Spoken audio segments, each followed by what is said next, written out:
চলো আজকে বানানো যাক নিরামিষ আলু পুরি ও নিরামিষ তরকারি। নিরামিষের দিনের জন্য বেস্ট কম্বিনেশান।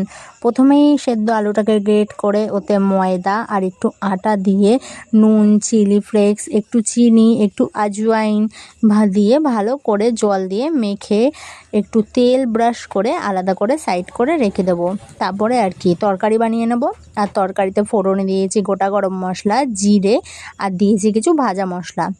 তারপরে আর কি কিছুক্ষণ কষিয়ে একটু কাঁচা লঙ্কা আর টমেটো পিউরি দিয়ে কষিয়ে একটু নুন দিয়ে জল দিয়ে রেখে দেবো। জলটা ফুটে গেলেই আমরা ওটার মধ্যে সেদ্ধ আলুটাকে ঠিক হাত দিয়ে এরকমভাবে ভেঙে জলে দিয়ে দেবো। আর কিছুক্ষণ ফুটিয়ে নামিয়ে নিলে রেডি আমাদের নিরামিষ আলুর তরকারি। তারপরে আর কি আমরা পুরিটাকে ভেজে নেব আর আমাদের পরিবেশনের জন্য রেডি নিরামিষ আলুর তরকারি ও পুরি। নিরামিষ দিনের বেস্ট কম্বিনেশান। ভিডিওটা ভালো লাগলে লাইক করো।